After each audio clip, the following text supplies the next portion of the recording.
Hi friends, welcome to Sikdar's academy. Sikdar's একাডেমিতে সবাইকে স্বাগত। এই মুহূর্তে সবচেয়ে গুরুত্বপূর্ণ বিষয় 32,000 প্রাথমিক শিক্ষক বাতিল, সেই মামলার রায়দান আগামীকাল হতে চলেছে। আপনারা দেখতে পাচ্ছেন যে হাইকোর্টের যে জাজমেন্ট, সেই জাজমেন্টের জন্য লিস্টেড হয়েছে 32,000 প্রাইমারি শিক্ষক বাতিল সেই মামলা। এমনটাই কিন্তু এখানে জাজমেন্টের জন্য প্রকাশ হয়েছে এবং সেটা মাননীয় ফিরদৌস শামীম তিনি কিন্তু এটা পোস্ট করেছে। এখন থেকে 2 ঘন্টা আগে তিনি পোস্ট করেছেন যে আগামীকাল 32,000 প্রাইমারি শিক্ষক বাতিল, তার রায় ঘোষণা হবে। আপনারা দেখতে পাচ্ছেন। এখন ঘটনাটা হচ্ছে, এই মামলা কবে থেকে শুরু হয়েছিল আপনারা নিশ্চয়ই জানেন, এবং ফার্স্ট রায়দান হয় 2023 সালের মে মাসে।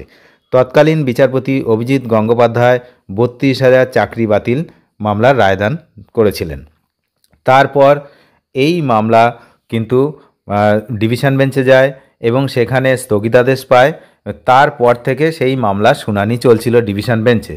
বিচারপতি তপব্রত চক্রবর্তী এবং বিচারপতি ঋতব্রত কুমার মিত্রের ডিভিশন বেঞ্চ দীর্ঘদিন ধরে কিন্তু হিয়ারিং চালায় এবং লাস্ট হিয়ারিংয়ে কমপ্লিট হওয়ার পর কিন্তু এই গত 6/11/2025 লাস্ট হিয়ারিং কমপ্লিট হয় এবং তারপর কিন্তু এই মামলার রায়দান সেটা কিন্তু রিজার্ভ ছিল।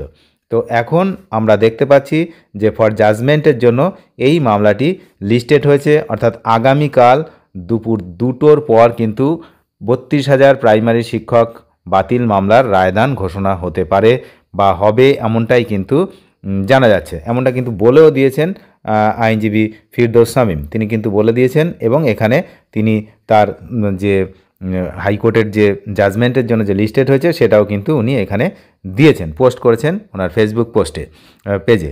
তো যাই হোক, আমরা সবাই ওয়েট করে থাকছি আগামীকালের জন্য। দেখা যাক 32,000 প্রাইমারি শিক্ষকের ভাগ্য কোন দিকে যায়। সেটা যদি আগামীকাল রায় বের হয় তাহলে কিন্তু আমরা পরিষ্কার জানতে পারবো। নিয়মিত আপডেট পেতে চ্যানেলে যারা নতুন তারা অবশ্যই চ্যানেলটিকে সাবস্ক্রাইব করে সঙ্গে থাকবেন। ধন্যবাদ।